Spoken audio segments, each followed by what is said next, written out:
ಬೇರೆ ಮ್ಯಾಟರ್ಸ್ ಎಲ್ಲ ತುಂಬಾ ಲಿಸ್ಟ್ ಆಗಿದೆ. 100 ಮ್ಯಾಟರ್ ಹಾಕೋತಾ ಇದೀನಿ ಎವ್ರಿ ಡೇ. ಆಯ್ತು. 5:45 6 ಗಂಟೆ ತನಕ ಕೂತ್ಕೋತಾ ಇದೀನಿ. ಇನ್ನೆಷ್ಟೊತ್ತು ಮಾಡಕ್ಕಾಗತ್ತೆ?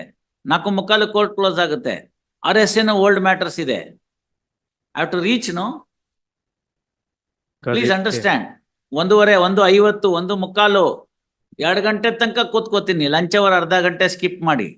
ಸಾಯಂಕಾಲನೂ 1 hour 1.5 hours ಎಕ್ಸ್ಟ್ರಾ ಕೂತ್ಕೋತಾ ಇದೀನಿ. ಇನ್ನೆಷ್ಟು ಮಾಡಕ್ಕಾಗತ್ತೆ? You have some patience. See both jurisdictions are given to me. Both criminal RP, all criminal RPs and old RSA.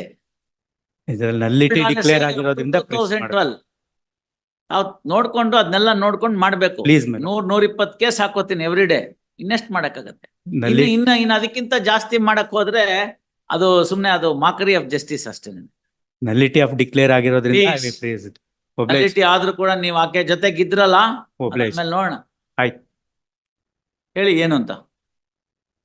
37 ಏನು ಅಂತ ಹೇಳಿ ಇವ್ರೆ. ಹೌದು, 21ನೇ ಇಸ್ವಿಯಿಂದ ಅಡ್ಮಿಟ್ ಆಗಿದ್ದಿಲ್ಲ, ಸಮಯ ಕೊಡಲ್ಲ. ಇವತ್ತು ಆರ್ಗ್ಯುಮೆಂಟ್ ಮಾಡ್ಬೇಕು. ಇವಾಗ ಬೆಳಗ್ಗೆಯಿಂದ ನೋಡಿದ್ರಲ್ಲ ಎಲ್ಲರೂ ಹೊಸ ಕೇಸ್ನವ್ರು ಅರ್ಜೆನ್ಸಿ ತೋರಿಸ್ತಾ ಇದ್ದಾರೆ. ನೀವು 3 ವರ್ಷ ಆಯ್ತು ಅಡ್ಮಿಷನ್ ಇಲ್ಲ. ಇವತ್ತು ಆರ್ಗ್ಯುಮೆಂಟ್ ಮಾಡಿದ್ರೆ ವಜಾ ಮಾಡ್ತೀನಿ. No tomorrow and all this business. You cannot direct me. Have it tomorrow. What do you mean by tomorrow? ಇವತ್ತು ಕೊಟ್ಟಿದ್ದೀನಿ, ಇವತ್ತು ಮಾಡಿ. ಇದೆ ನೆನ್ನೆ ಮೊನ್ನೆ ಹಾಕಿದ ಕೇಸ್ ಅಲ್ಲ, ಮಾಡಿ ಇವತ್ತು.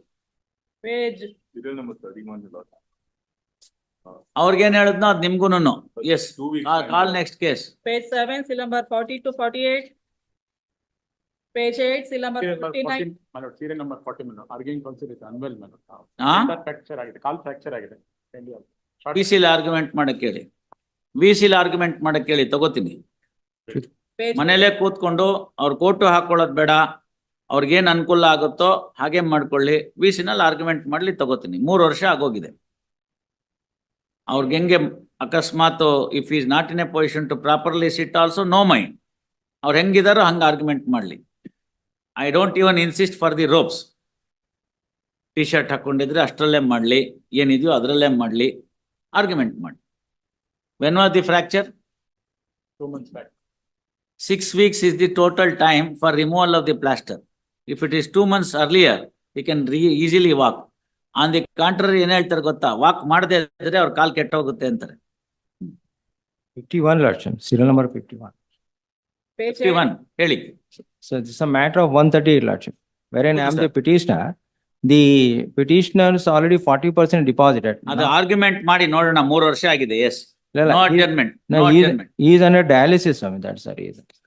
Sir, one ನಿಮಿಷ. There is a possibility. ಇಲ್ಲ, there is the elements of the closing. ಕೊಡಿ ಎಲಿಮೆಂಟ್. ಅವೆಲ್ಲ 3 ವರ್ಷದಿಂದ ಆಗಿದೆ. ಇನ್ ಸ್ವಲ್ಪ ದಿನಕ್ಕೆ ಅವ್ರು ಇರೋದಿಲ್ಲ. ಇಲ್ಲ, already ಸಿಗೋದಿಲ್ಲ. ಕೊಡಿ ದುಡ್ಡು. ಇಲ್ಲ, me ಸ್ವಾಮಿ, ನಾನು. That means petitioner is dialysis ಅಂತ. petitioner dialysis ನಲ್ಲಿ ಇದ್ದಾರೆ. ಹೌದು ವಕೀಲ್ರೆ, ನಾನು ಅದನ್ನೇ ಹೇಳ್ತಾ ಇರೋದು. ಪೆಟಿಷನರ್ ಅಂದ್ರೆ ಅವ್ರೇನೇನೆ ನಂಗೆ ಗೊತ್ತಾಗುತ್ತೆ, ತಾವಲ್ಲ ಅಂತ. ನೋಡೋಣ. I'm ready. ಇಲ್ಲ, we are ready for compromise. Pay the entire money today, otherwise ಇವತ್ತಾದ್ರು. Respondent is already 77 years. Mister, ಸುಮ್ನೆ ಇರಿ. ನಾನು ಕೊಡಲ್ಲ ಅಂದ್ಮೇಲೆ ಮಧ್ಯ ಯಾಕೆ ತೊಂದ್ರೆ ಮಾಡ್ತೀರಿ ನೀವು? Obliged. Pray for 2 weeks and I will not ascertain. grant a single day. I will ascertain Lordship and try to close the matters. Yes, you do that in after the case is argued. Yes. Please to page 17, 36 and 37. Page 18. My lord, 37 is concerned, my lord. The advocate who is appearing for the respondent, the mother-in-law was expired today morning. ಯಾರು? Murali, BS Murali ಅವರ ಇವತ್ತು morning ಬೆಳಿಗ್ಗೆ cardiac arrest ಅಲ್ಲಿ ತೀರೋಗಿದ್ದಾರೆ. Kindly out ಯಾರು ತೀರ್ಕೊಂಡು ಹೋಗಿದ್ದಾರೆ? BS Murali ಅವರ ಅತ್ತೆ. ಅವ್ರು ಬರ್ಲಿ ನೋಡೋಣ. ಸಿದ್ದರಾಮಯ್ಯನವರೇ ಬರ್ತಾ ಇಲ್ಲ. ಅವ್ರು ಬಂದ್ರೆ ಅವ್ರ ಆರ್ಗ್ಯುಮೆಂಟ್ ಕೇಳ್ತೀನಿ. ನಿಮ್ಮ ಆರ್ಗ್ಯುಮೆಂಟ್ ಕೊಡ್ತೀನಿ. Please ma'am. ಇದು ಹೋದ ವಾರನೂ ಲಿಸ್ಟ್ ಆಗಿತ್ತು. 2011ನೇ ಇಸ್ವಿ RSA ಇನ್ನೂ ಅಡ್ಮಿಟ್ ಆಗಿಲ್ಲ. ಗೊತ್ತಾಯ್ತಲ್ಲ? 12 ವರ್ಷ ಆಗಿದೆ. 13 ವರ್ಷನೇ ಬಂತಿದ್ದು. ನೆಕ್ಸ್ಟ್ ಸೋಮವಾರ ಹೇಳತ್ತಾ ಕೇಳ್ಕೊಳ್ಳಿ. ಅವ್ರು ಹೋದ್ ಸತಿ ಅವ್ರು ಬಂದಿಲ್ಲ. ಅಪಲೆಂಟ್ ಲಾಯರ್ ಬಂದಿಲ್ಲ. Admission is between the court and him. Please, my lord. In case if it is to be admitted and if Mr. Murli to be heard, we will hear. Please. Page 18, seal number 38 to 40. Page 19, seal number 41. 41, madam. ಕೊಡೋದಿಲ್ಲ. 11ನೇ ಇಸ್ವಿ specific performance matter. ಒಂದು ದಿನಾನೂ time ಕೊಡೋದಿಲ್ಲ. Argument ಮಾಡಿ. ಹೌದು ಇವರೇ ಜನಗಳ ದುಡ್ಡನ್ನ ಹಿಡಿದು ಕಟ್ಟಿಲ್ಲ, ಅದಕ್ಕೆ ನಿಮ್ಮನ್ನ ತಪ್ಪಿತಸ್ಥರು ಅಂತ ಮಾಡಿ ಜೈಲ್ಗೆ ಹಾಕಿದ್ದಾರೆ. ನಿಮ್ಮ ಎಂಪ್ಲಾಯೀಸ್ ಯಾರಿದ್ರು ಅವ್ರದ್ದು ಸಂಬಳದಲ್ಲಿ ನೀವು ದುಡ್ಡು ಹಿಡಿದಿದ್ದೀರಿ. ನೀವು ದುಡ್ಡು ಹಿಡಿದಂತ ಅದನ್ನ ಕಟ್ಟಬೇಕಾಗಿತ್ತು ESI ಕಾರ್ಪೊರೇಷನ್ಗೆ, ನೀವು ಕಟ್ಟಿಲ್ಲ. ಅದಕ್ಕೋಸ್ಕರ ನಿಮ್ಮ ಮೇಲೆ ಪ್ರೊಸೀಡಿಂಗ್ಸ್ ಪ್ರಾರಂಭ ಆಗಿ ನಿಮ್ಮನ್ನ ಕನ್ವಿಕ್ಷನ್ ಮಾಡಿದ್ದಾರೆ. ದುಡ್ಡು ಫೈನು ಕಟ್ಟಬೇಕು, ಜೈಲ್ಗೂ ಹೋಗ್ಬೇಕು ಅಂತ. ಅದ್ರ ಮೇಲೆ ಅಪೀಲ್ ಹಾಕಿದ್ರಿ.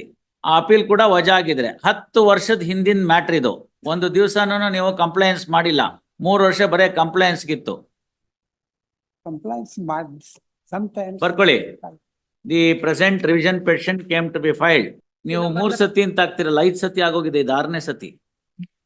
ಅವನ್ಗೆ ನಿಮ್ಮವನ್ ಕಣ್ಣಿಲ್ವೇನು? My humble submission, Mega. I have dismissed it sir. Do whatever you want. Yes. Office objection complaint ಮಾಡಿದಿರಿ ಸ್ವಾಮಿ. ಹಾ, ಆಫೀಸ್ ಅಬ್ಜೆಕ್ಷನ್ಸ್ ಕಂಪ್ಲೇಂಟ್ ಮಾಡಿದಿರಿ. Last week 3 days time grant ಮಾಡಿದ್ರಿ. ಏನಂತ್ರಿ? 3 days ಟೈಮ್ ಕೊಟ್ಟಿದ್ದೆ. ಮೇಂಟೈನಬಿಲಿಟಿ ಮೇಲೆ ಆಫೀಸ್ನವ್ರು ಅಬ್ಜೆಕ್ಷನ್ ರೈಸ್ ಮಾಡಿದ್ದಾರೆ. ಹೇಳಿ, ಏನ್ order and revision? What is under revision? ಸ್ವಾಮಿ, ಅಕ್ಯೂಸ್ ನಂಬರ್ 4 to 11 ಡಿಸ್ಚಾರ್ಜ್ ಆಗಿದ್ರು ಸ್ವಾಮಿ ಟ್ರಯಲ್ ಕೋರ್ಟಲ್ಲಿ. ಅಲ್ಲಿ ನಾವು 227 ಅಪ್ಲಿಕೇಶನ್ ಆಗಿ ಡಿಸ್ಚಾರ್ಜ್ ಅಪ್ಲಿಕೇಶನ್ ಹಾಕೊಂಡಿದ್ರಿ. ಅಲ್ಲಿ ರಿಜೆಕ್ಟ್ ಆಯ್ತು. ಅದಕ್ಕೆ ನಾವು ಇಲ್ಲಿ ರಿವಿಷನ್ ಪಿಟಿಷನ್ ಫೈಲ್ ಮಾಡಿದಿರಿ. ವಕೀಲ್ರೆ, ರಿವಿಷನ್ ಪಿಟಿಷನರ್ ಯಾರು? ಕಂಪ್ಲೇನೆಂಟು. Defect complaint. ಒಂದ್ ನಿಮಿಷ, ಅವ್ರನ್ನ ಕೇಳೋಣ. ನೀವು ಯಾಕೆ ಮಧ್ಯ ಮಾತಾಡ್ತೀರಿ? Your friend is also there, no? ನೀವು ಡಿಫ್ಯಾಕ್ಟೋ ಕಂಪ್ಲೇನೆಂಟು, ಹೌದು ಸರ್. ಗೊತ್ತಾಯ್ತಲ್ಲ? ಹೌದು. ಡಿಫ್ಯಾಕ್ಟೋ ಕಂಪ್ಲೇನೆಂಟ್ಗೆ ರಿವಿಷನ್ ಹಾಕೋದಕ್ಕೆ ಪವರ್ ಎಲ್ಲಿದೆ ಅಂತ ತೋರಿಸ್ಬಿಡಿ. CRPC ನಲ್ಲಿ ನೋಡೋಣ. ಕೈಂಡ್ಲಿ ಪಾಸ್ ಓವರ್ ಮಾಡಿ ನಮ್ಮ ಸೀನಿಯರ್ Pass over. ಕೌನ್ಸಿಲ್.